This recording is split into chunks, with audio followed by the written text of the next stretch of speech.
Yes, sir. How much time did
Okay, and we are live. I'm just gonna change my background, which I should have done earlier. There we go. Yeah, I think maybe we can ask our cast watching to do the same if they haven't already.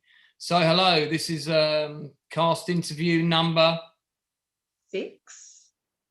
It's great that Suzette and I rehearsed that, and that was completely flawless. My name's Lance Nilsson. I'm the writer and director of the 13 Seconds in Kent State production. I must give a shout out to the co-founder of the Outcasts. There it is. Dick and Tolson, who we were hoping was going to be on with us tonight, but can't. And he's been assisting directing on this one, maybe not doing as much as we did when we co-directed a show before, but his input and little insight and little notes has been invaluable. And I love working with Dickon. He's a really close friend of mine. He cares greatly about the subjects we tackle as well. And he's a really, great guy to collaborate with. So I just want to give him a shout out because I'm not sure if I said that on any of the previous interviews we go. Yeah. So team together as well. What's that? I'm saying you're a great team together as well. We are. We're a good duo. We've got different skill sets, and those people that come to our classes in person, and we hope that they're going to begin again before the end of the summer. If you want to get involved, if you'd like to come on to any of the Outcast classes, which is a good segue to taking part in our online table reads and indeed our online productions, let us know. It's a drop-in class on a Monday night, 6:30 to 9:30. It's in a central London location in the Old Street area. Get in touch with us for details via the Facebook page at the Outcast Creative. Hit the subscribe button if you haven't. Hit the subscribe button. We're going to be doing more online productions this year. We've got a couple more. I'm not sure any of them will be quite as important as the one we're doing now, 13 Seconds in Kent State. But this is all part of a program of keeping our fellow outcasts busy, mentally healthy, and proactive and productive. Suzette, you want to chip in anything there before we go to our clip, which I'll get ready? Well, I personally have taken some of the classes, and they've enhanced my confidence, skill set, and the way that you two work together with your eye on different things has been brilliant for rounding me out on my continuing journey. So it's a great way to get into it. Fab. So what we're going to do now, we're going to watch a clip. And Suzette's fashion sense has improved immensely under mine and Dickens' tutelage.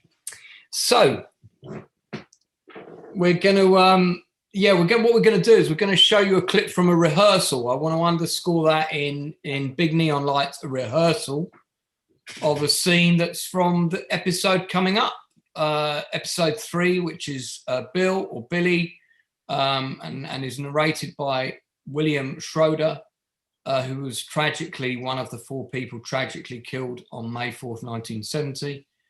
And we're going to be speaking to Luke Hobson, who plays the part of Bill Schroeder tonight. Who else have we got on tonight, Suze? Tonight we've also got his father, played by Toby Cockrell, and his mother, Julie Ross, because we've got Julia as well, haven't we? Julie Ross, yeah. His mother. Laura Savage, one of the actresses that's also in a couple of the episodes. Yeah. Laura Savage, playing age of 18 to 33, but quite deceptive in that respect. And we also have one of our production team coming on tonight. Oh yes, we have Julia Lima coming on. It's got 2 Jules. Julia Lima. Yes. Cool surname. And she is the lady who did the fantastic music for us and worked with me on various music pieces. And in fact, there are more music pieces than you hear in the production, because we were trying to get some in actual scenes as well. But we had a lot of difficulty with that. But you might hear a bit more music in episode 5. Okay, so without any further ado, I'm going to just make sure that I do the right settings with sound sharing and all that stuff. And we're going to show you a quick clip from a rehearsal for a scene for episode 3, 13 Seconds in Kent State, Bill. We've got some more shout outs and thanks to do.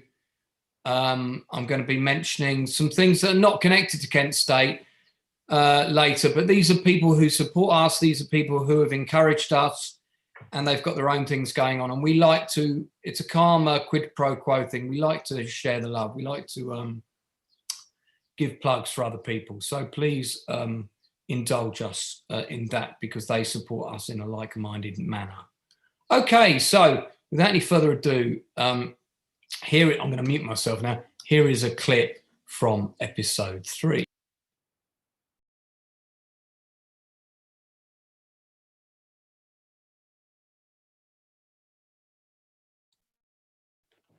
I knew what my mom was thinking when she was standing there.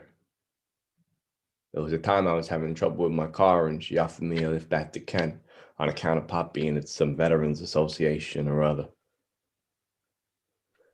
I could see her playing it through her head like it was yesterday. Billy, here, take this. Oh, come on, Mom. With the job at McDonald's, I'm doing all right. I don't need your money. Well, now I heard that my membership fees for the Floridori Club were due, so just take it. Come on. If you don't want to spend it yourself, well, take young Nancy to the movies when she next comes to visit. Well, I guess I do want to see that Kelly Hero. It's supposed to be a hoot. No, it's got Clint Eastwood, hasn't it? You know, I was talking to Aunt Emmer, and she said that she thinks that you remind her very much of him. She did not say that. She did. Eagle Scout swear. Mom, you can't do the Eagle Scout swear unless you're an Eagle Scout. Come on. Well, Flory Dory swear then. Okay, then. So Clint Eastwood, huh? He was rather sexy in that Where White Doves Dare movie. Where Eagles Dare, Mom. Come on. Right. You know that movie. The one with the castle? Yeah. Hmm. I thought you were more into that English dude in that movie anyway. Oh, Richard Burton. Yeah. Oh, he's got a sexy voice, I'll give him that, but Clint, he's the one for me. He's got this glint in his eye, you see. Oh, is that so? Oh, you better not that in front of Pop. You don't need to worry about him. When we came out of that movie, he wouldn't stop talking about Mary Ure and that Ingrid Pitt woman. Okay. So, are you and Nancy going to stay serious? Yeah. Yeah, I think so. I miss her when I'm here. Oh, it's you being a college man now. I thought all the girls would be throwing themselves at you. Handsome boy like you. Clint Eastwood look alike. Exactly. To be honest, with the classes, the ROTC, the band, the music club, playing ball and working 2 jobs, and riding the Schroeders every week, I really don't get that much time to meet anyone outside of that. And besides, I think the girls around here prefer them, the John Lennon look, and I just don't think the long hair would suit me. No, I think you're right. And wouldn't go down too well with your ROTC instructor either. No, probably not. They're not going to send you off to Vietnam, are they? No, I shouldn't think so. Besides, I'm sure the war will be over by then. Good. I keep seeing our boys being sent back in a box, and I just I can't think about that.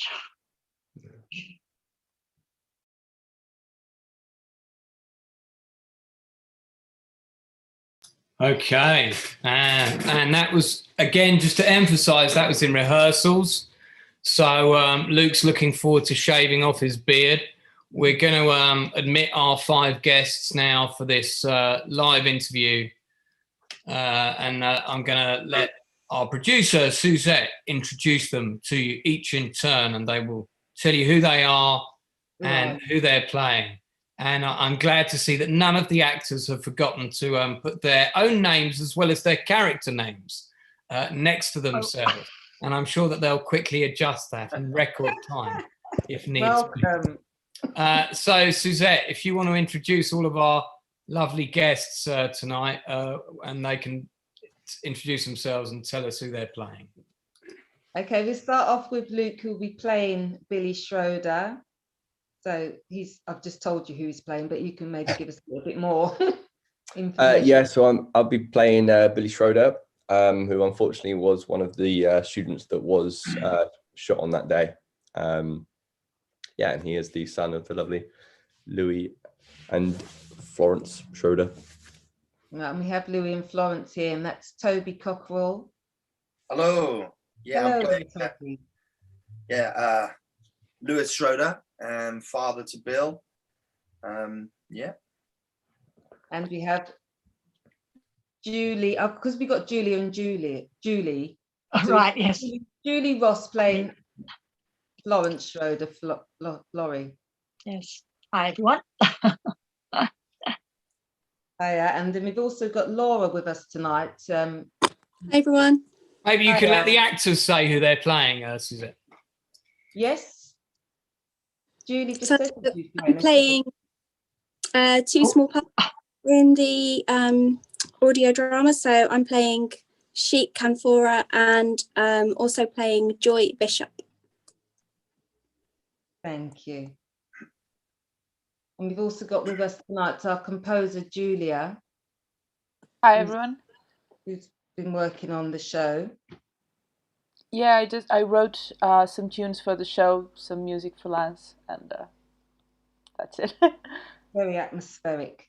Very atmospheric. Yes, lovely. Thank you. Welcome. Okay, well, before this dies on its arse, before we've even started, I will inject the appropriate life into the proceedings.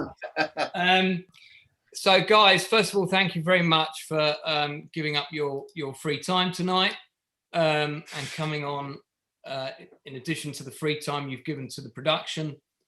our online production, 13 Seconds in Kent State. It's an honour to have you here. We know that you're desperate to get down the pub, which is now open. Yay. But we're Finally. yeah, but you can't get a table, so you know you might as well just stay here and do an interview with us. Very good point. Because you've got to sit outside with a coat on. The sun might be out, but it gets pretty cold after 6 o'clock. Right. Let me tell you. So, guys, what we're going to do is a bit of a run-of-the-mill format. We're going to ask you all some questions. We may get some questions that come in during chat, so we'll kind of throw those to you as and when the appropriate windows. Oh, look, very serious look from Toby there, preparing himself, psyching himself up. But it's great to have you on board. It's very much, certainly in the case of the Schroeders, it's very much your episode this week. Laura Savage is not appearing again until episode 5. For some reason, she's got the Kent State background behind her, like she's on campus right now. But that works. That's fine. We like that. Doing a research. Jeff, yo, Jeff. Yeah. So our first question to all of you, as is the same with every interview. I've just had my second vaccine, so that cough was not COVID, by the way. Is really we kind of like to sort of establish a groundwork with who had heard about Kent State before. Now, whether that's because you knew something of the event because you either saw the 1981 movie or you referenced it from another film like JFK, or maybe you wondered what that shot was on the opening titles of the Wonder Years or something. Or if you have absolutely no knowledge of it at all. If you do have knowledge of it, we'd like to know if you knew about the court case that happened 5 years later. And if not, that's okay. And it's completely fine to say, no, I knew nothing about this before. So age before beauty. So we're going to go with Laura first, who is our youngest cast member. And Laura, your knowledge of Kent State prior to working on this production, what did you know, if anything? I didn't know anything about it, but I did know a little bit about yourself. And I knew that you got hold of things that were very much out there and stuff that needed to be said, or something. I knew something was really major about this, and social really issue-based drama is the phrase you're reaching for. Yeah, it is. It is that phrase, and yeah. So I had like 5 or 10 minutes to prepare because I jumped on a call very quickly, and I heard that you were doing this. That's right. So if I remember rightly, you heard our castings were happening. I did that night, and you managed to get on the casting. Somehow you messaged me. I replied. This and is I think I said, "Do you want to come on now?" Yeah. So you were like, it was from communication to audition. Yeah. It was like about 10 minutes. It was. But very quickly after that, my interest was there, and I just couldn't wait to find out about it. And I think I remember sort of, just being absolutely just gobsmacked at the fact that I didn't know about it. And I think, like so many of us, those of us who didn't know, why didn't we know about this? And that's where it kind of started for me.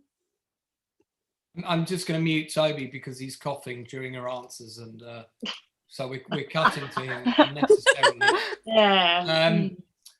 So okay, so your knowledge of it was completely unknown. That's fair enough.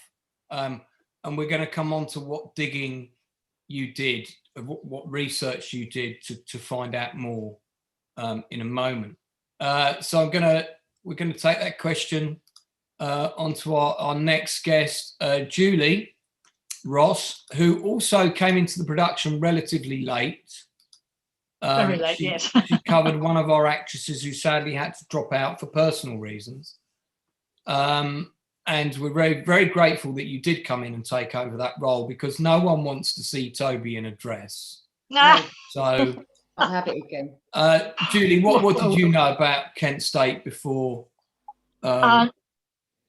Yeah, I'm kind of very embarrassed to say that really nothing. I knew about demonstrations for the against the Vietnam War at the time, and both in America and in Australia, which is where I'm originally from, because Australia was fought in that war as well, and that Vietnam War.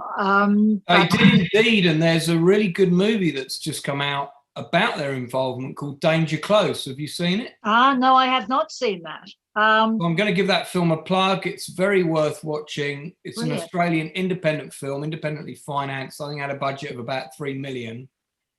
Right. Fairly new director, and it's a great film about a very specific action that the Australians were involved in the Vietnam War. Very interesting, very well made movie. Is it on Netflix? I think I caught it on Netflix. Danger Close. Yeah. I'll get I remember details for it in a second, but sorry. I think I saw it. I think it's on my wish list on there because I normally kind of hunt out Australian stuff. But yeah, I mean, sadly, I didn't know about the shootings at Kent State, and subsequently didn't know about the trial 5 years later. But coming on board with this production has really piqued my interest in it, and the fact that it is actually, I think, it's about more than just the shootings and the way that the officials, the National Guard and all the government and all the official people reacted about that, and without making a spoiler, taking away people's rights. And I think it's very relevant for today, with police trying to take away the right to peaceful protest in this country. So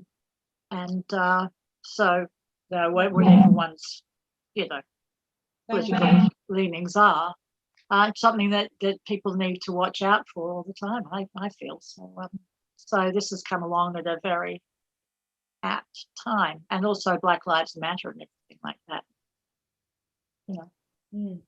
Thank you, Julie. Last but by no means least on the acting front. Well, actually, not last, but next we have Toby, who's playing your husband. Yeah. Sorry, just unmuting myself. Yeah, hi. What did I know about Kent State before the production?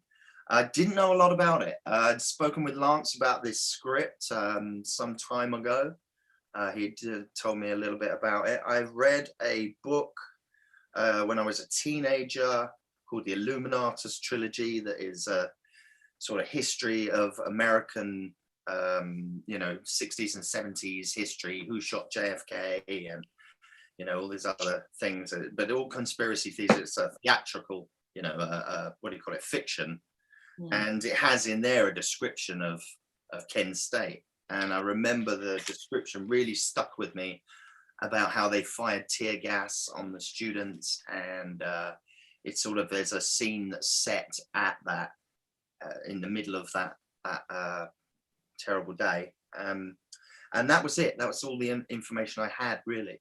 So it's been a great journey to sort of research and look into what happened that day. And just to echo almost everything everyone else in these interviews has said about why are these things forgotten? Why do we not know or talk about it now?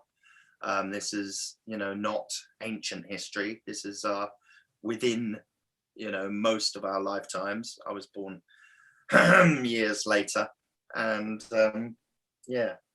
That's my knowledge of it, and I'm really glad to be working on this because it's an opportunity to retell the story and perhaps bring some light on the subject. Great stuff. Finally, to our actor who we worked with on our last production, and he's been trying to get away from us ever since, but hasn't succeeded. Sorry, Luke Hobson. Yeah, I same as you guys. I literally knew nothing about it. Never heard about it. And yeah, it wasn't until you mentioned the project to me that I even sort of Googled it or anything. But just to echo what everyone else has said, it kind of, yeah, the question is raised, why don't you hear about things like this? And, you know, that whole right to protest and just sort of, you know, people's civil rights in general. And it's such a relevant topic to be doing a project on at the moment. And that's, yeah, I'm so bad at answering questions. But, Thank you, Luke. yeah. Don't worry, Luke. We'll make it easy for you. We do have 10 people watching who didn't make it down the pub on this Saturday. Glorious evening in the UK. If you have any questions for our actors, throw them at us. We'll endeavour to inject them into the proceedings at the appropriate moment. So that's interesting that, you know, as per normal, maybe there's one person who had a vague understanding or a vague notion of an event taking place, but no one really knew more. I think probably the only reason I knew more is because I was a big video nut in the 80s. You know, anything that came out on video, I would purchase it or I would rent it. And Kent State, when they made the 80s ABC movie, any movie that got made for television was kind of packaged and shuffled onto a video cassette so that they could just have another product to sell, because there weren't as many movies being made for straight to video back then. Digital formats hadn't happened. So once, you know, video stores expanded, chains of them, if this is pre-Blockbuster, all across Europe as well as America, people were looking for anything that they could package to sell. And one of the films that got packaged to sell was Kent State. And all I remember was it had a load of soldiers on the front with gas masks and people kind of running through smoke. And I thought, that looks interesting. And somehow me and my friend ended up renting it one Saturday afternoon. And, you know, it wasn't until the end I realized, oh shit, this is a true story. It's not actually a fictional movie, you know, and oh, look, there's the guy from Christine kind of thing. So that's kind of my first brush with it was almost incidental and accidental. Did you and know it percolated, stuck with me, it percolated, you know. Yeah. As a child at that age, because you had only been about 2, did you know anyone in your world? 13, I think I was. I know I would have been, sorry, when I watched it, I probably would have been about 10, I think. Yeah. Mm-hmm. So go on. No one you knew in that time had spoken of it in the family, because sometimes you hear of things happening as a child. No, I might have had a conversation with it about my dad, because he was pretty politically astute about social issues. He was very, he was a big advocate of Kennedy, my father. So he was very, I remember when there was a series made about Kennedy that had Martin Sheen playing Kennedy. And it was like a sort of biopic miniseries. You know, you would get those things now on ITV showing over the next 3 nights at 9 p.m. And you'd get those in the 80s, and there'd be quite a lot of Jackie Collins novels and things that would be adapted. And they did this big biopic about Kennedy. And I remember my father on the last episode ends with footage of the assassination. And my father suddenly sort of flinching in his chair and saying they fucking murdered him. And my dad never swore. And it was like that really brought something back for him. And I didn't know anything about the assassination of Kennedy. I didn't even know an American president had been assassinated until I saw that show. So I was like, Dad, what do you mean? And tell me all about it. And he said, yeah, they murdered him. There was conspiracy, they murdered him, and da-da-da-da-da. And I remember when the film JFK came out, he went to see it with his best friend, Clive Aspinall.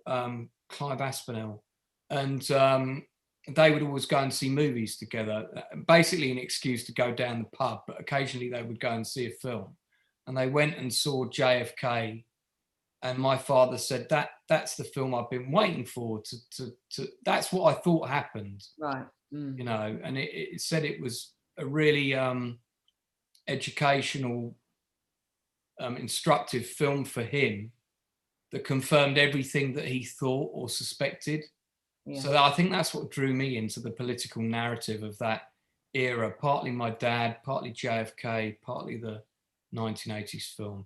So actors, it's quite a difficult thing to research a role for someone you can't meet. And in the cases of, well, actually, I think everybody on this call, with the exception of Laura, who's no longer around. So how do you approach that? What's your research method? Maybe tell us a bit about more what you did in order to kind of inhabit the role, make the role real. Luke, let's go with you first. So for me, the most important research I did, and it's by far the one thing that I go back to if I've got any questions, is there's a website where it's got some of the letters that he wrote to his mum published, and to his family and things. And I think for me, like when you're playing somebody that's real, it's not about copying them or like imitating them. It's about finding like an essence of who that person was. And those letters, the way that they're structured and the words he uses, and just that, like being able to see that relationship that he has with his family, really kind of underline the kind of person he was. And so for me, that's sort of my go-to are those things, and just finding, you know, that I don't know what was his spark, you know. Yeah. Thank you. Yeah, it's the energy of the person you're trying to. Exactly that. Like you can't ever, especially like with these sorts of characters who have sadly passed, you can't, you know, you have such a limited amount of information, and I think it's so important that you don't, you know, you can't make too much stuff up, because then it's kind of a dishonest interpretation. And I think that it's important that you leave a lot of it to the audience to decide the kind of person they are, and you can only really use the things that you can tangibly see and read and things. Thank you. I think that website's linked into the May 4th Memoriam Centre at Kent State University. It's well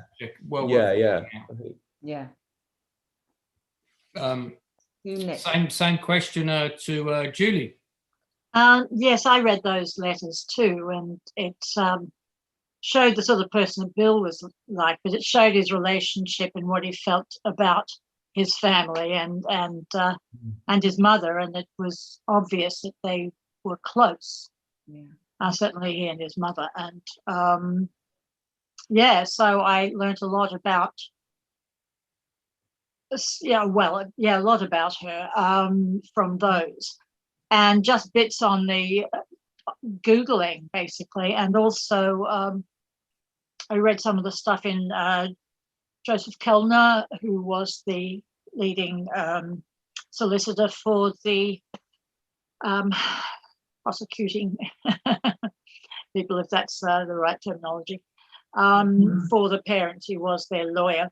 And he mentioned in his book stuff about Florence, and which was very useful, and also just looking at photographs of her.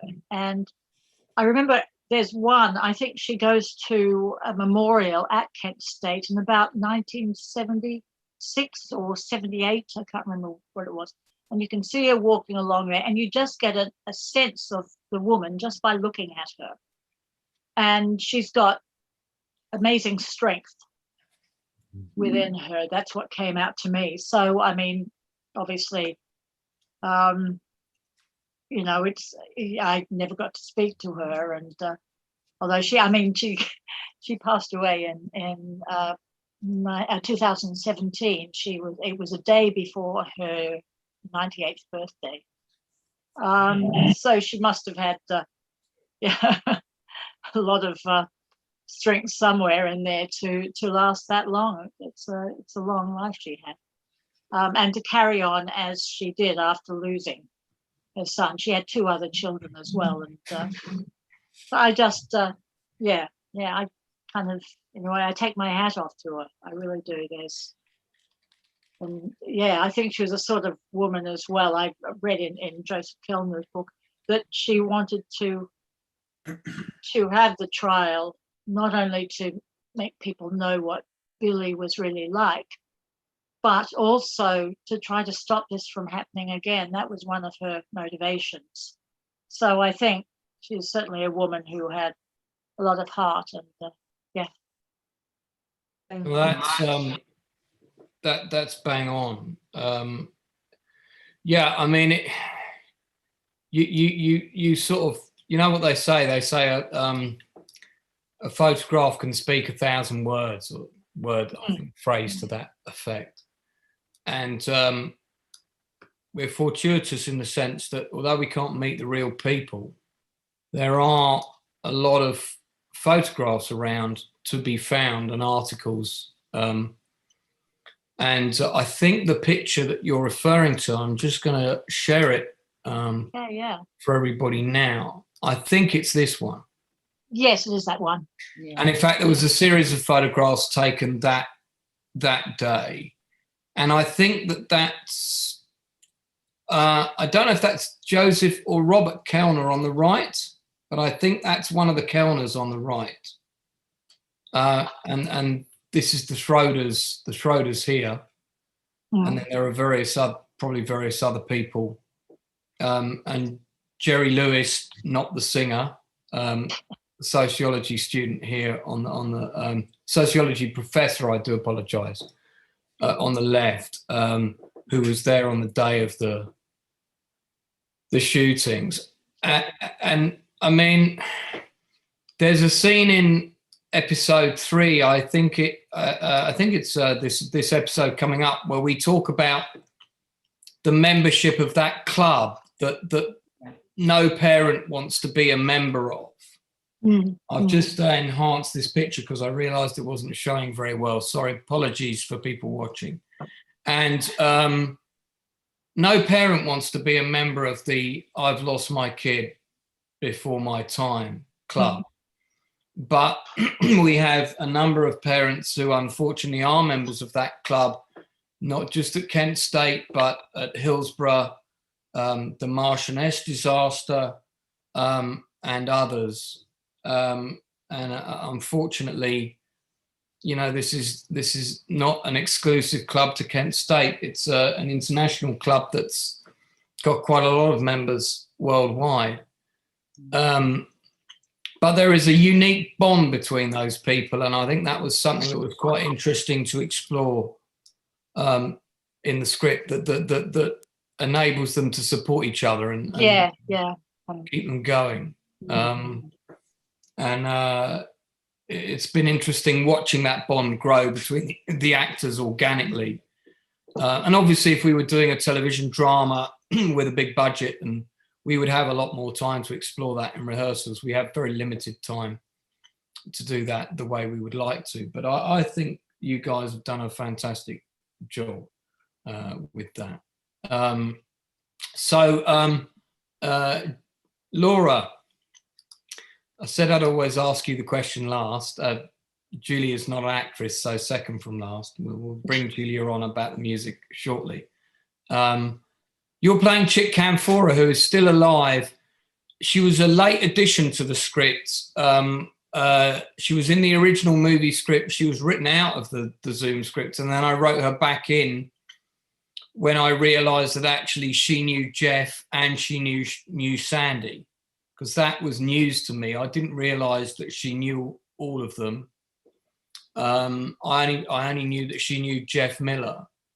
So we were amending the script all the time. We were always looking for ways to improve it and make it more accurate. And we were always willing, and I need to say this now, we were always willing to engage with anyone who was willing to speak to us and offer us input.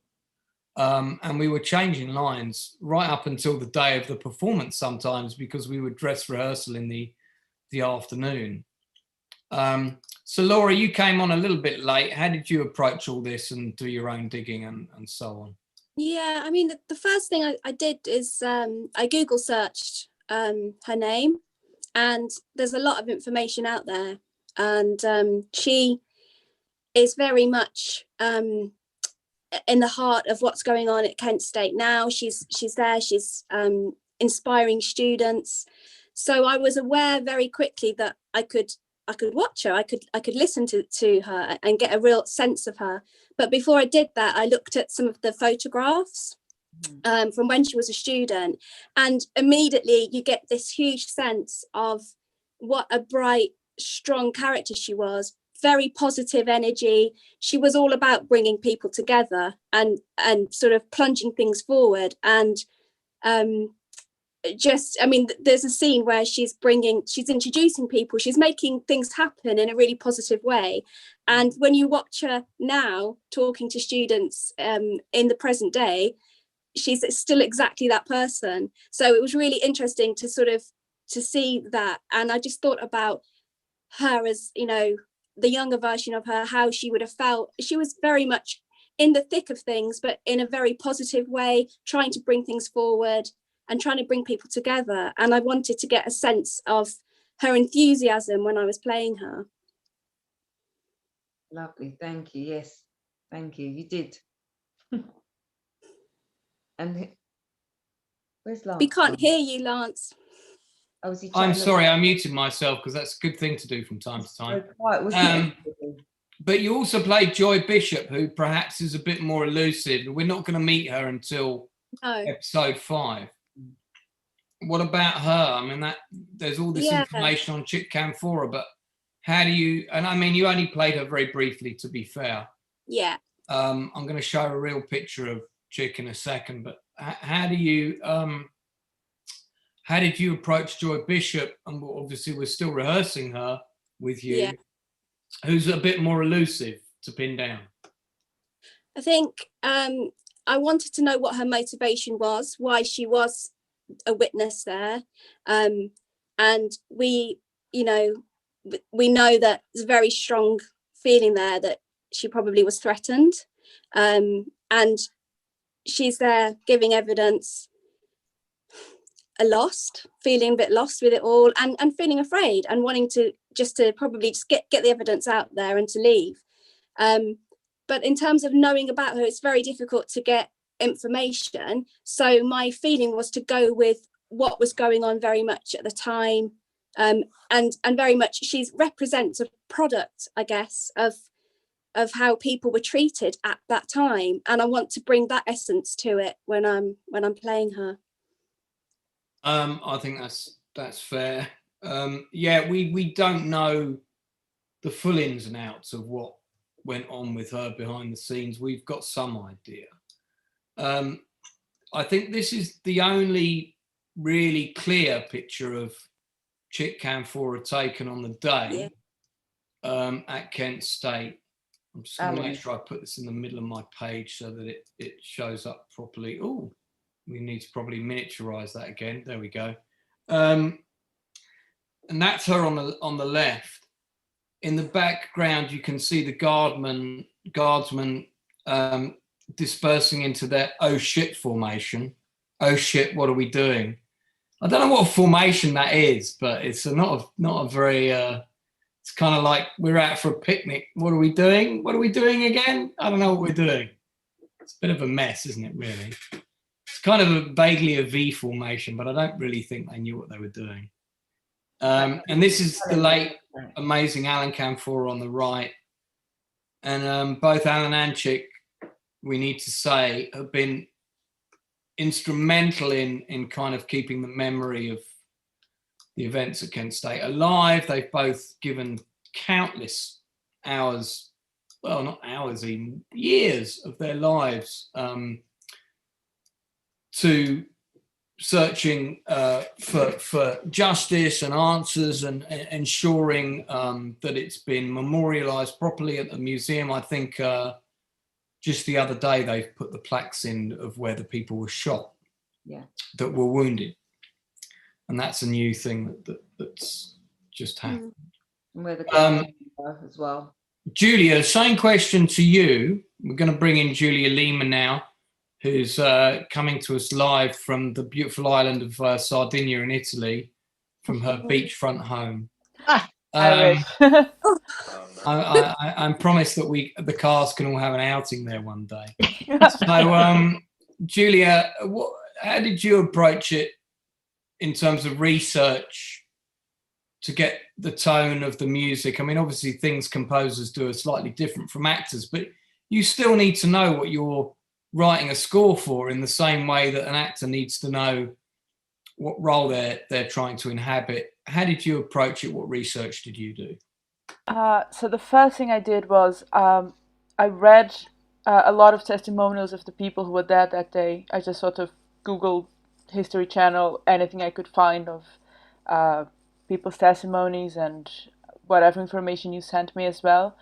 But then basically, because my work comes a lot from the script, so more than just what happened, so from the script as well. So I had the original script, the film script, and then it was, I had all these like post-its around my studio, just, with the sort of moods and kind of quotes from people who were there that day, and then from the families as well. So I think, for example, I remember the countdown, the theme that you hear in the beginning of every episode, came from someone saying that suddenly like an eerie sound fell on the ground, and then that the silence got heavier. And I was just sort of trying to get that musically somehow. Very atmospheric. Leads into each episode. Very strong because of the music and the clock. Thank you. Yeah, I've always been a massive advocate of working with composers as early as possible, number one, and having a very sort of clear sort of organic working relationship with a composer, where it's very much a collaboration.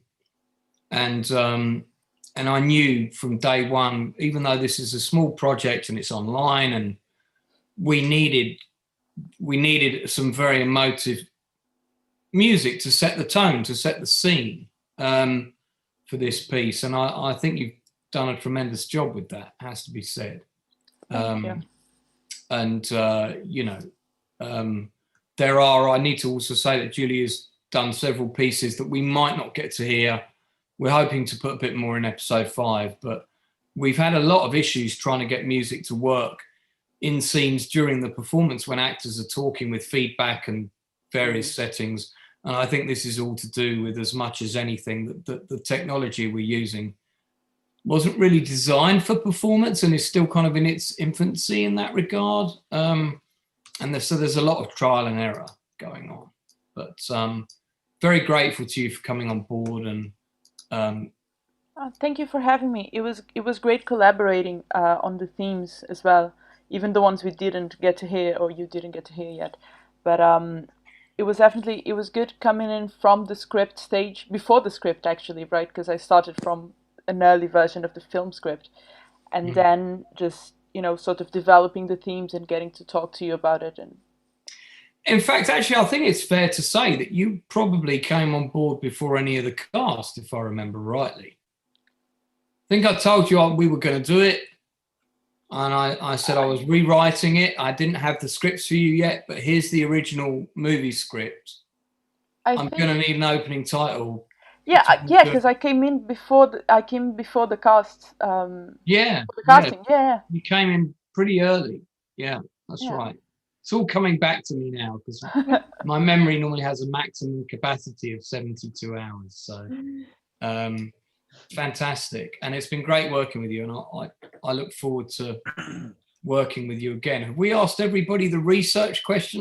Did we ask Uncle Toby that question? No, politely been quiet in the background. Yeah, let's bring Uncle Toby in, who's also going to be, we're going to tell you more about the fact that he's also spearheading the next Outcast production after this one. But So Toby, Louis Schroeder or Louis Schroeder. Yeah, well, yeah. I mean, I echo everything that everyone else was saying. They've got access to the May 4th commemoration website. It's very helpful. There's a lot of information up there in their libraries and photographs. And yeah, I did the research in terms of finding out who Lewis was, and that he served in the army and that he worked in a steel plant. And I read his obituary, and there was something that struck me about him saying that he was a quiet man and that he found it very difficult to come to the memorial services,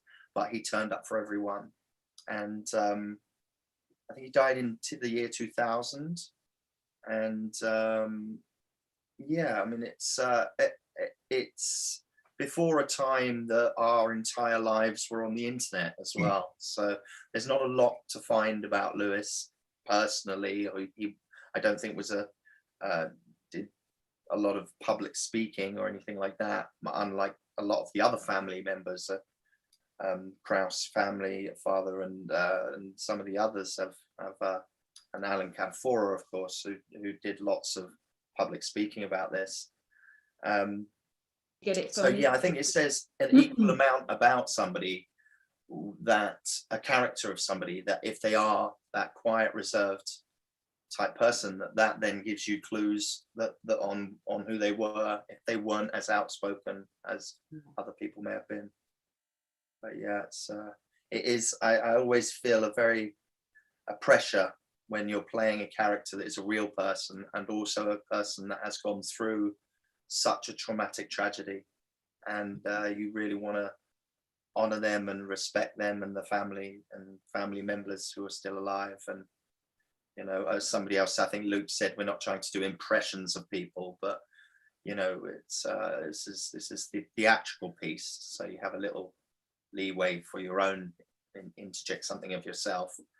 But yeah, I hope that we all, you know, love and respect to everyone. Yeah, you can only hope to capture the essence of who these people were. Their passion, their emotional grasping for justice, for their children, and for the truth to be heard. And it's about grief as well, that everybody deals with grief differently. Very much so. I think that's really cleverly written in by yourself, Lance, that each of the family members are very different from each other. You know, it's I think it could have been a trap to have a sort of stock thing of this is how the families dealt with it, but they all are individually, you know, react completely differently.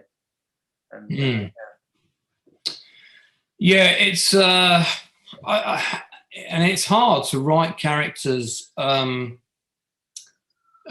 You know, you want them to be truthful, but you have to also serve the needs of the story. The number one rule of screenwriting is always tell the story. When you're in doubt about a single line of dialogue, it's always, does it serve story or character? If the answer to either of those questions is no, then you know, what is it doing in the script? So finding the truth of them was always difficult, and I've used the word elusive before. It is hard. These people are far removed from us now, and when I wrote the original script, some of the parents were still alive, but I was reticent to engage with them too much until I knew something with the project was happening. Because when you do that, people get very fired up and they get very enthusiastic. And, you know, you're not the man with the finger on the green button. You're just somebody who's enthusiastic and passionate to tell a story. But that doesn't mean you're going to be able to get the film made.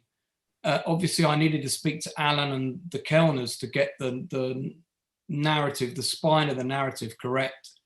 And I did engage with some other people back in 2003, but there was a bit of a reticence on my part to bring in too many people at that stage because the film wasn't happening. And even this is still only a version of it. It's not the version of it that I want to show that will have the international and global reach that it could. But of course, as soon as Luke shoots up to the A-list in 6 months' time, then everybody will be going back to watch this. You see, that's all part of our plan. Yeah, when he gets his Oscar, then everyone's going to come back and track this. Oh, it was that guy in that thing about Kent State, and you see, so we're all depending on your career, Luke. No pressure. No pressure. So let's talk about the challenges, Suzette. It's quite challenging putting a production online and rehearsing with people when we're not in the same real space. You know, because it's difficult enough for me and Suzette to be in the same space. So for us, it's been a benefit. Obviously. Geographically difficult, I think you mean. But so I mean, Suzette's in Birmingham. I'm in London. Yeah. Julie's in Canberra. Toby's on the moon. Luke is. I'm not sure where Luke is, but he's in London somewhere. I'm a little closer, lad. Did you say you were in Kingston? Kingston. No, East London. Oh, East London. Yeah. Oh, so am I. Oh, whereabouts? No, there you go. Your mum lives near you. She's checking up on Oh you. yeah, I'm stalking my son. I mean, there's a lot of us on this production. There are 40 people on this production, and I think I've probably met 10 of them in physical space, in real time. Luke and I have worked. This is the second time I've directed Luke now, and we still haven't met yet. I mean, it's crazy. We haven't met yet. I've got messages there. He now owes me 2 bottles of wine. I mean, it's great. You know, I'm looking forward to when we do meet. But so actors, you know, it's challenging, isn't it? It's very challenging. Let's talk about that. Laura, how have you found? I think this might be your first online production. How have you found, you know, rehearsing and working with actors online when you haven't even met them in reality? Yeah, it has. It's been challenging. It is my first time of using Zoom, and yeah, the challenge of getting the camera set up, turning it off at the right moments, making sure you're on mute. These are all things that you don't want to be a distraction when you're trying to just concentrate on what you need to do. Making sure you don't have a bizarre echo on your dialogue. A bizarre echo, or sometimes you're rehearsing and the doorbell rings and there's a parcel or something. Yeah, so all those things. Yeah. But yeah, you know, I kind of believe, you know, I've been thrown in the deep end a bit, but it's been great because it's been a good learning curve in that sense. And everyone's really supportive. You know, we all mess it up at some point. So, you know, it's about helping each other and covering each other, isn't it? So yeah. Yeah. We've all done on Uncle Toby. Luke, how are you finding it? Well, I mean, it's the second one for you. You're a bit of a veteran. You've got a patch for your jacket already. I would agree with what you said, Laura, about messing up. I think that's all part of the fun of it, isn't it? Really, that's something I do a lot. That's a bit the audience. Just ask my girlfriend. If in doubt, make it up. That's why we do it live. We love it when you do. Good, what's good? Yeah, somebody asked me when we were doing the previous production, why don't you record it and then put it online? And I said, no, you don't get it. I said, you don't get it. Go make a different film. Energy. The acting would be so flat if we were just recording it. Once we're live, everybody, it's like, you know people are watching. You're on stage.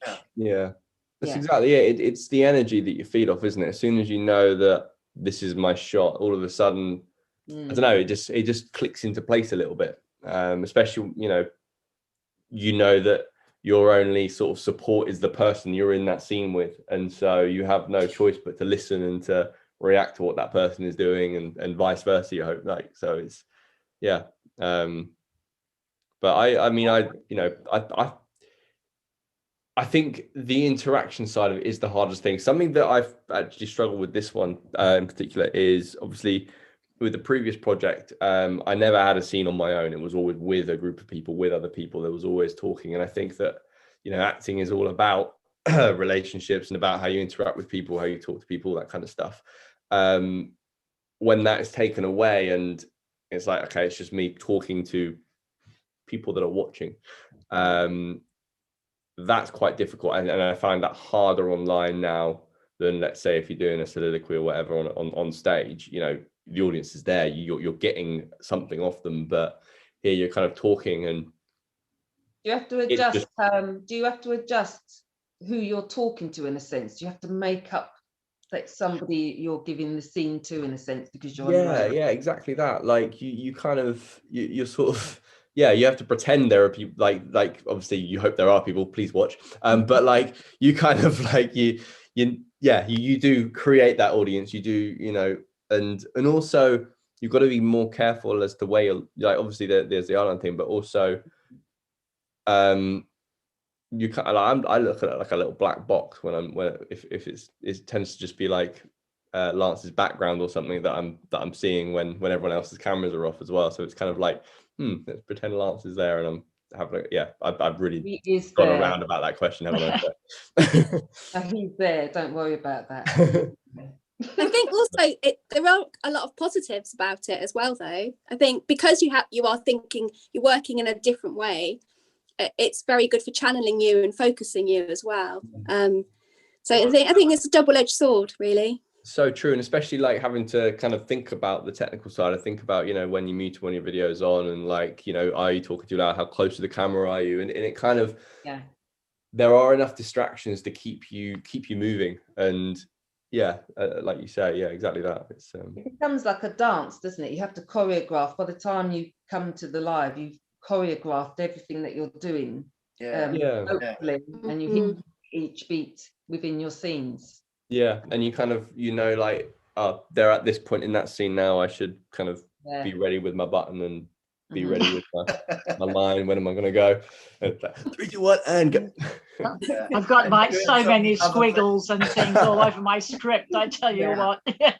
Audio off, audio on. We're also doing so many other things that on stage you don't do, you know, that you'd have a props department, or you'd have you know, the scenery is done for you, everything's sort of taken care of, but we're all individually doing those things ourselves. Like, you know, anything that we have in the scene has to be inside the room you're sitting in. You know, the backgrounds, so we're controlling ourselves, and then Lance with the job of live editing all of that. So it's all it's fascinating to work like that. That's a skill set unto itself, believe me. Very intensive. Lance and his huge technical team of one. Yeah, congratulations to your technical team. I was like, thank you very much for that. On behalf of the technical team, I will accept those congratulations most wholeheartedly. What do you see when you're sorry? I'm not meant to be asking questions, but I am gonna. What do you see in terms of your kind of perspective from Zoom? Like, because I've never had that where you get to pick and choose. Like, what do you kind of plan in advance? So I basically, I mean, it's weird. Can I share the screen of the Zoom call itself? I don't know if I can. You can't. I'm not sure I can do that. That would be like really weird, where we're all going to see multiple versions of ourselves. I can cut between viewing everybody who's got their camera on and whoever's speaking, and then also I can insert pictures, and I can determine when the audience can hear certain sound. Do you pre-plan close-up though? No, I can't go closer.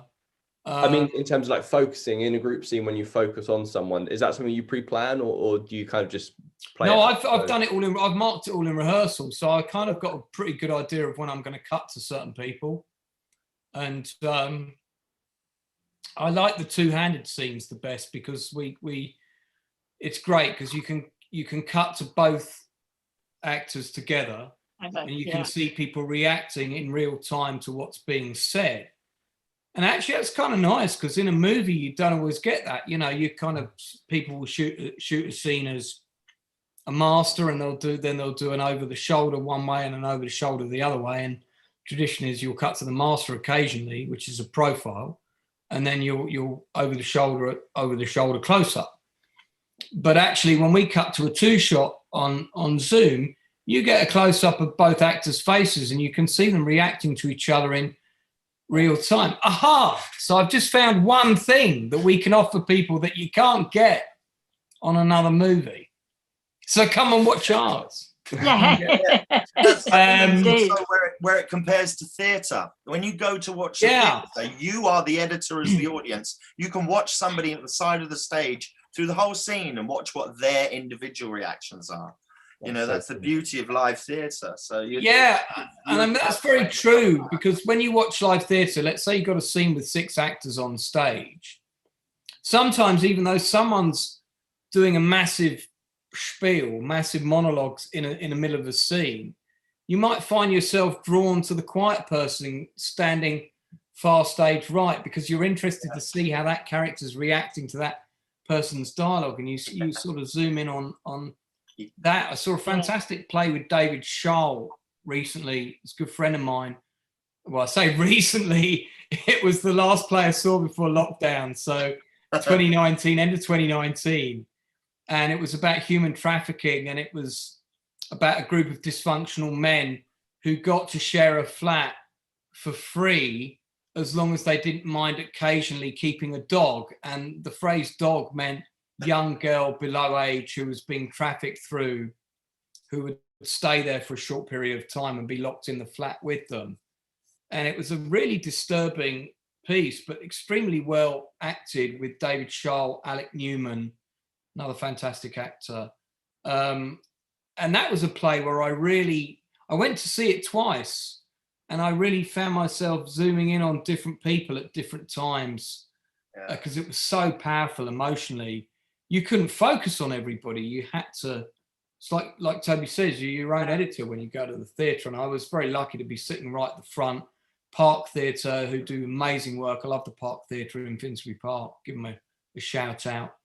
They do fantastic stuff. They do a lot of straight drama plays, which is very much my bag. And I've probably been to see more plays there in the last 5 years than any other theatre. And that was a really good example of that.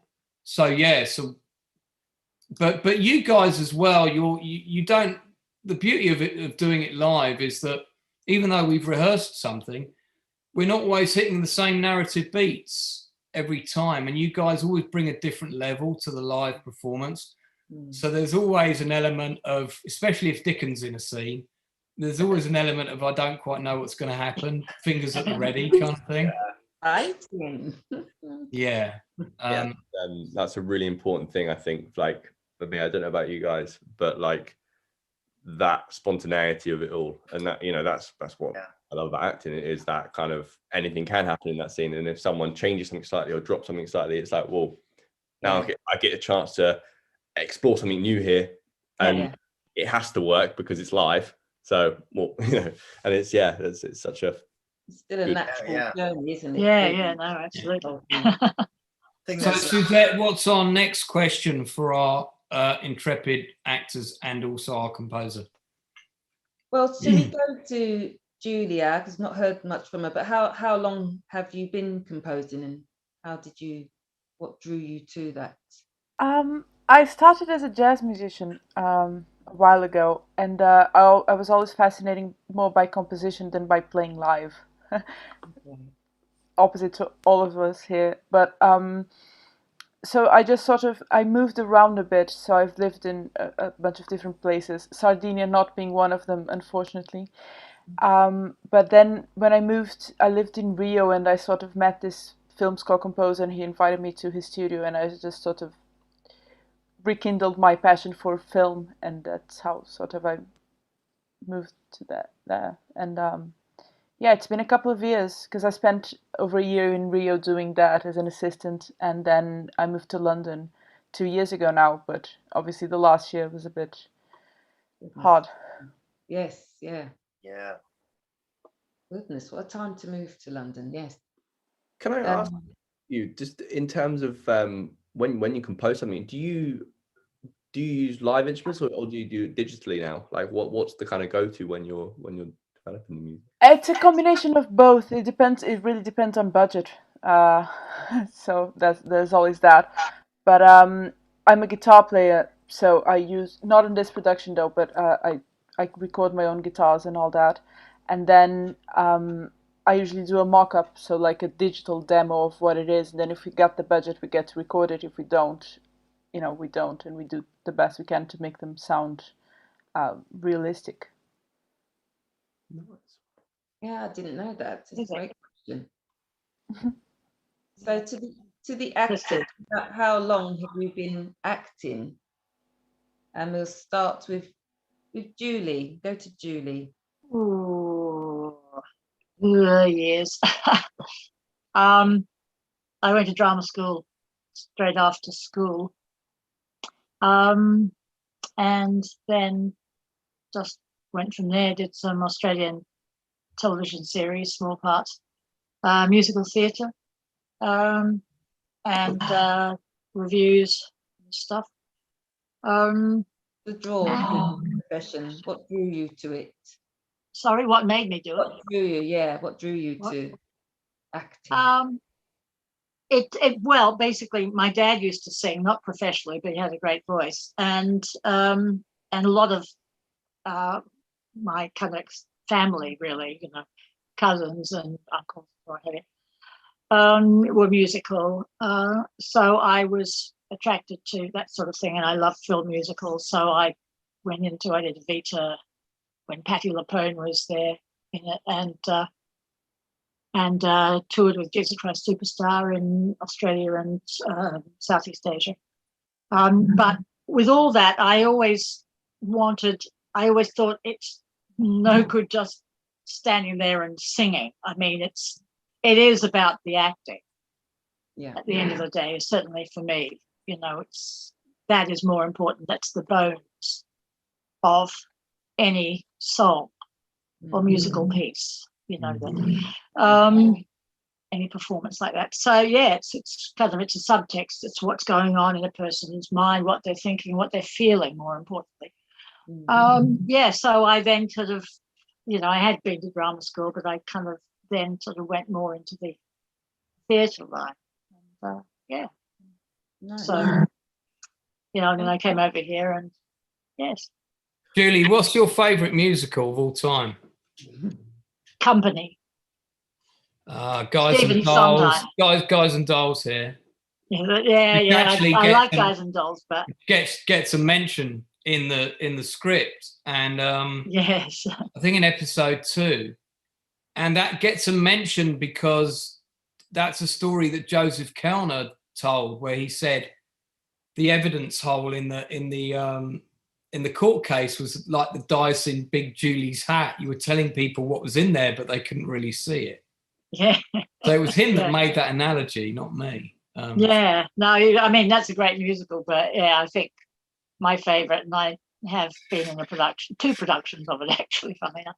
Okay. Is Stephen Sondheim's Company, yeah. Company. Suzette, who's next for that question? We'll go to Toby for that one. Is he with us? Yeah. I've been acting for a very long time. I started as a child actor. I actually went to Anna Scher's theatre school when it was in Bronsbury Road with Dickon, who's the co-founder and assistant director on this. Largely the reason I'm involved with The Outcast is through Dickon. I met Lance before, but a very long time ago. So I came to the classes, and was that was at Anna's, wasn't it? We met at Anna's. Oh yeah. Because I went to Anna's at Bronsbury Road. That was the basement of the church, wasn't it? No, I meant the theatre that's now. Oh, the theatre that got People's Theatre. The theatre that got taken, that kind of got taken over by some other people. Yeah. I mean, I went to that, which was the root place Anna Scher started, and that was in 80 something. So my first job was around 11 years old. I did a BBC radio play where I had a American accent. So, I don't know how that happened, but there we go. All these years later, I get to do an American accent again. But yeah, my it all just took off as a child, really, and they had an agency. I went to a billion trillion auditions, and I picked up a lot of work in British television mainly. I was lucky enough to land a part in Emmerdale. Back in the day, it was called Emmerdale Farm, would you believe? It was on twice a week instead of the 5 shows a week is now. And I was in Emmerdale for 4 years, which is unheard of for an actor to have a long running thing like that. So I learned all my camera techniques and all my stuff on the job. The school, Anna Scher's, is an improvisational school. So everything you do is based around improvisation. And I think that's the reason I loved doing it, is improvisations, just linked to what Luke was saying about having that ability to, having that feeling when you're on the stage or you're in a live show like this, and somewhere the ball gets dropped and when everyone goes and there's this energy and rush that you get. That is the reason we all do it. You know, that's the best part. I always tell people whenever they're, you know, don't be afraid of the mistakes, because they're the most exciting times, you know. Still alive. But yeah. But I love live theatre. I was lucky enough to work with the RSC and do Shakespeare at a very young age. I was 14 on stage with Sir Michael Gambon and Robert Stevenson, and some of the, I didn't know at the time, a 14-year-old boy, but I was with you know, the stage's greats, and it was such an amazing experience. It was in their historic plays, Henry IV, parts 1 and 2, and I went on from there for some years later, but I worked in the Globe Theatre, and I did 2 seasons at the Globe Theatre. The first one was the opening season in '97. It was unreal job that will you know, be my historical legacy. It was an amazing place, and they just finished building the theatre. They hadn't even built it before I stepped on the stage. It was literally finished off the week before we went on with technical rehearsals. So it's a absolute dream job, and it's what forged all my love for Shakespeare and for theatre, and which I'm talk about this later, but it's what I'm doing next with the Outcast, is something Shakespearean. And yeah, that's it really. I've more recently, I haven't been working as much because I've got twins, 7-year-old twins, and that's been my biggest technical discovery working on this project, is trying to keep my twins out of the camera. I thought they were your biggest technical achievement, was twins. Yeah, trying to make them not jump in halfway through the scene. A child appears from, you know, one side of the screen. But yeah, Luke, tell us about your career thus far, in more concise terms than Toby did, if you can. I don't know, man. I want to hear about working with Michael Gambon, because that's very. I've never do Michael Gambon stories in a moment. Yeah. I graduated from drama school in 2016. So I've kind of, so I've only kind of been at it like professionally as such. Obviously, I did kind of a lot of like was various drama groups as a kid and stuff. But yeah, just sort of 2016 graduated from Rose Bruford, and yeah. I think my first proper job, I was I basically like left drama school, typical student, like no money, like dirt poor, and then I managed to land a commercial, which kind of rescued me for my first few months out of drama school into the real world. So that kind of was a nice platform to start working from, to be honest. Very lucky in that sense. Lovely. Yeah, thank Good. you. Laura? Wait, hang on. I've got a research question for Luke. Oh, nice. Luke, who's this? I don't know. We've got Donald Sutherland and I don't know who the other guy is. Can't. I hear you look a lot like him, Luke. Yeah, you look a lot like him, apparently. I can't see it. I can see that glint in his eye. For all those people watching, Luke, how many times have you seen Kelly's Heroes? Well, I've watched it about half a time. Oh. He's never seen it. I've watched clips. I watched clips after our chat the other day. You've got to get on that. I watched the whole thing. It's like 2.5 hours long. That's It's 2.5 hours of amazing filmmaking and you gotta stop with those negative waves, man. I watched one of the scenes I watched actually was with Luke, just knock it off with those negative waves, okay? gonna blow a hole through the. I'm just gonna go and sit in the sun, and I'm gonna soak up some rays and eat some cheese. That's one of Donald Sutherland's best lines in that. Brilliant film. Okay, who was next, Suze? Laura. Oh, okay. Well, I was always really fascinated to learn about people and why people do the things they do. And I grew up in Birmingham, Suzette. Hey. Haven't lived there for a long time, but when I was younger and I was working at Birmingham Repertory Theatre, and I had a job doing front of house, and I got to see a stack of theatre when Bill Alexander was the artistic director there, and it just opened my eyes to this world of what all these actors are doing, and because I saw the performances on repeat and very much got a sense of that live engagement and how people needed to adapt, and how things were going to go, and I just got a sort of a real taste for it from there, really. And the dream was always to go to drama school, but I couldn't afford it, and it wasn't so easy to get sort of financial support then, so it was kind of on the back burner for a while, and then I got involved with Sussex Playwrights and got introduced to some producers there, and just slowly got sort of networking and got to know people, and I've just been very, very fortunate who I've met, really, and just very lucky to be part of this project now as well. Very organic for you then, isn't it? Very, yeah, very. You've not got the Birmingham accent anymore. Yeah, I was going to say that. Yeah. I don't know. I feel like if I speak to any relatives who are back, up there, it comes out on the phone in twangs, like the odd word. When we go down, we'll have a drink. Yeah, things get a bit flat and a bit dull. Yeah. It's not as strong as people think. I think it isn't. It is slightly changed as well over the years since I've been up here. They all talk like this now. Yeah.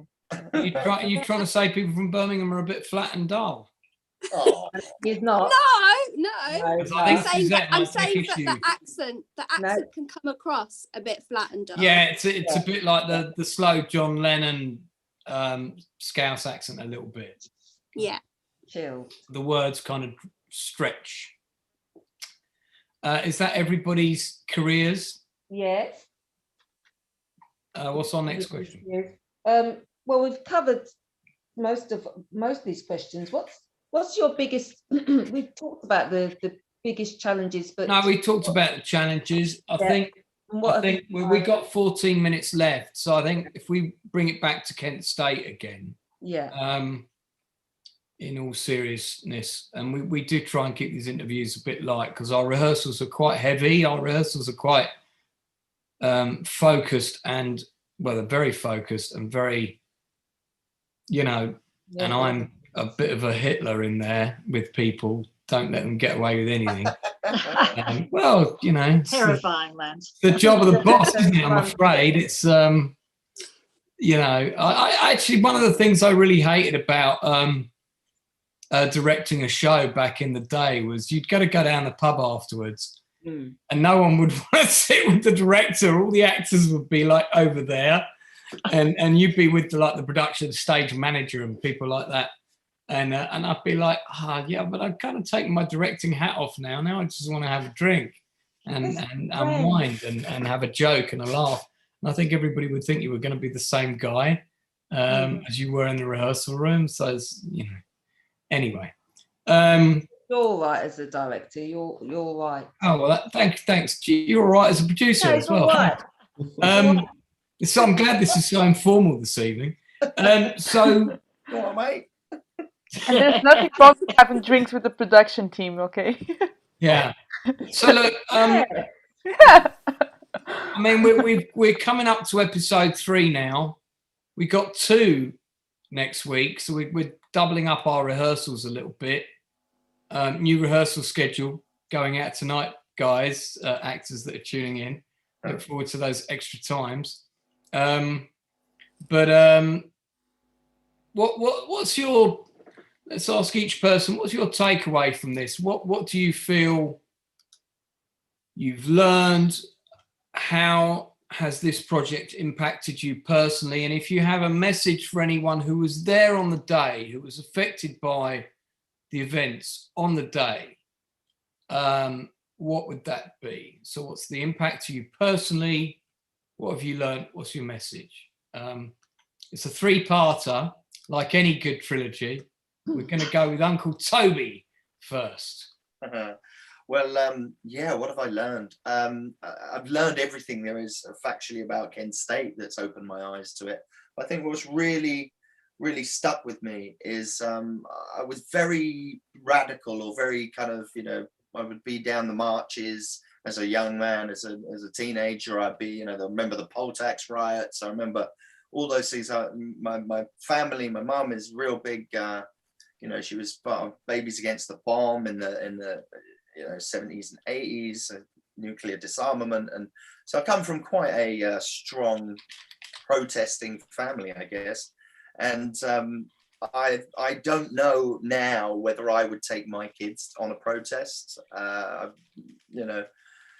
because of the sort of the fear of that it might turn nasty. And I hope that in doing projects like this and this in particular, that in a way we're doing our part for activism, which in the last 4 to 5 years has been unlike I've seen it since the 1980s.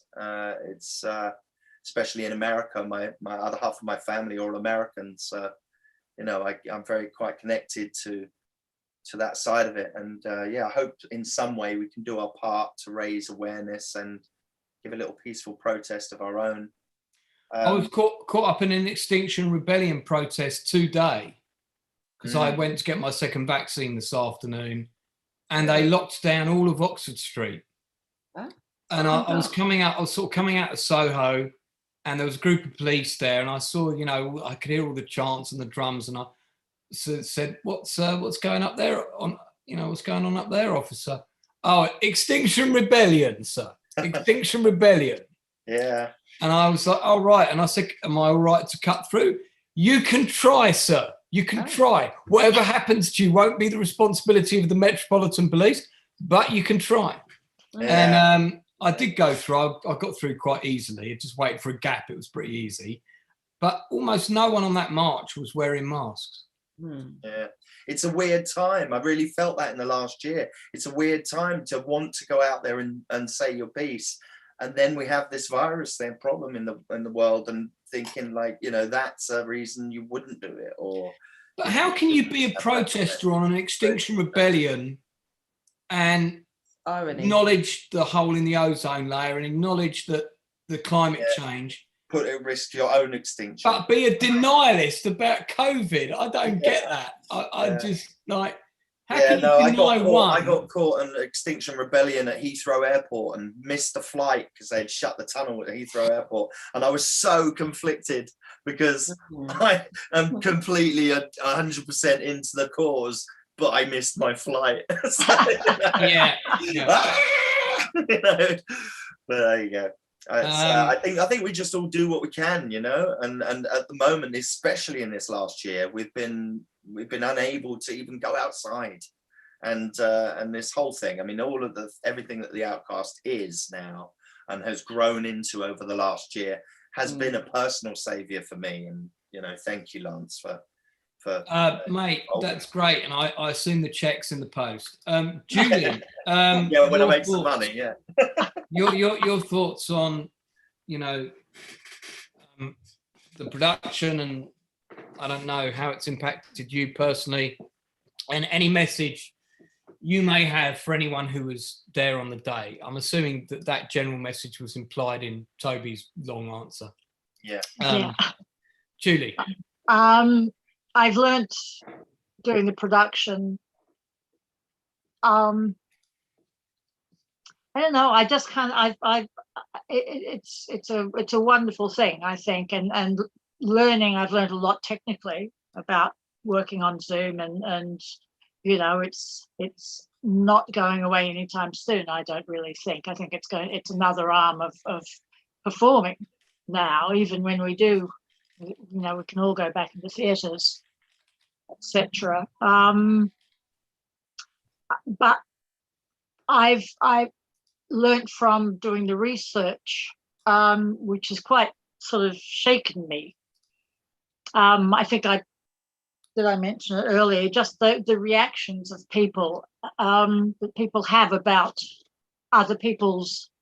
what other people do, and how vicious they can be, and just basically forgetting the thing. And I have to keep saying to myself as well, this is getting a bit serious, I know, but we don't know other people's stories, so we should all remember that, and don't say anything until we know a bit more.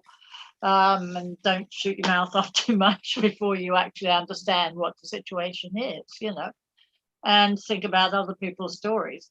Because I was shocked by the reactions of people towards the parents of those injured and killed kids at Kent State. I was quite, it shook me. But anyway, so it kind of, I think I've grown as a person because of doing this. I know it sounds a bit sort of, again, I think Becca's fantastic. It's sort of, what was that noise? No. I kind of, and anyway, as I said, I now know how to do backgrounds on Zoom, so that's good. I think doing these productions actually for actors is immensely helpful, because so many 95% of first round auditions, castings, are all on Zoom now. Now they are, yeah. And, so it's all about how you deliver those lines on Zoom. And of course, acting on a performance and doing an audition on Zoom, two very different things. Two different things. Two very different things. But nevertheless, you definitely learn a lot the more you do stuff this way. You learn and of course, I think that's going to carry on too for castings, self-tape. I think so. That's what's going to happen. We're not going to get into that audition room, really. Certainly not initially. You might have one at the end of, as a recall or whatever. Sure. Recall of a recall, but I think it's all going to be so much of it now. Great, Julie. Well, before Laura teleports away, because sorry, looking like she was about to go in and out there, Laura, your final thought. Thank you. I think the two huge things that I've taken away is that things aren't what they seem, and then we're left kind of just wondering about stuff. We're not told about stuff. There's a huge cover up. There's a lot of power out there that's being abused in lots of different ways, and that is something that translates to so many things that are going on right now. And I feel that just to be part of a project like this, we're in a really privileged position to be able to tell the story, and it's a very small gesture compared to what these people have gone through. But if we can tell the story, if that somehow activates something positive and brings some positive change, then I feel that that's a job well done. Well, I think the proof of the pudding is in the fact that, there are 40 people on the cast. Maybe 37 of them knew nothing about Kent State before. You now have 37 people out there who know an awful lot more about it, and they're going to tell 37 other people, or they're going to get 37 other people to watch this show, and they're going to get another 37, and so on and so on. And then there are 3 people on the cast who knew quite a bit, some more than others. So I think Tom Grace spoke about it and said that your contribution to the narrative is very much appreciated, and is a very positive thing, and that's what I'm going to take away from it. And that's from someone who was there, who was shot on the day. I mean, what more affidavit do you need than that? Yeah, absolutely. Hobnobs, time for you to offer your words of wisdom. So I think one of the most important things for me with this project, and it the same thing applies to the previous one we did, persecution, and also the Royal Mail stuff that's coming out today. Oh yeah, because we're going to do a project about that, as you know. Question history, like there's so many decisions that have been made that just get left to dust over, and people don't question it. And there's this idea that what happened in history, it was always right. We've got this very Western view that our history is perfect and is right, and it's just so not. There are so many flaws that are not being questioned and that do need to be, just question history. It's not all daisies and, and stop being idiots. So there you hear it from Luke. Question history and stop being idiots. Yeah. Okay, Luke. It's not perfect. That'll get us. That'll get our brain. I think we just need to accept that. Can we just live in a nicer world, please? Yeah. Suzette, that should get the complaints inbox going on the Outcast Facebook page. Yeah. Who is this guy? Yeah, I can see it now. No, basically, I think what Luke is saying is, don't accept what you're told. Do your own digging, and bear in mind that the people that are running the country, as if the UK ever needed any more proof with the recent shenanigans the last 48 hours, are idiots with priorities that do not reflect our own. They're not really anybody that works in public service. And the clue, by the way, is public service is there to serve the public. And prime ministers, ministers, whips, the whole bunch. Unfortunately, we've reached a point in the historical narrative of humanity where the people in that spectrum of roles now sort of see it as a kind of self-serving mechanism to profiteer for their own interests and their mates. And we all knew that a bit of that went on. And I think we were probably prepared to accept that a bit of that went on. But now you're getting so blatant. It's like Trump, the Trump narrative. When things went wrong with Germany in the mid-30s, and they kept pushing through another law, and something would change, and people kept. If you speak to the Jewish survivors of that time, there's not many of them left, but I spoke to a lot of them when I was younger. There was always a consensus of, what people used to say? They used to say, don't worry, it'll pass. It'll pass. It'll be all right tomorrow. It'll pass. And I saw it with Trump as president. He was pushing things, there was the wall, and then there was this, and then there was that. And the pinnacle of that was, now we're going to march up to Capitol Hill and we're going to tell them like it is.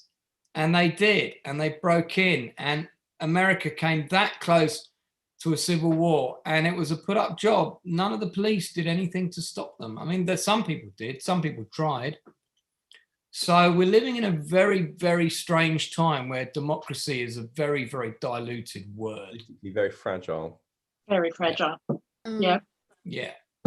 And this might be a small contribution to that narrative of truth, but at least we're making a contribution, because the other option, which is to do nothing, is not one that fits well with my conscience. No.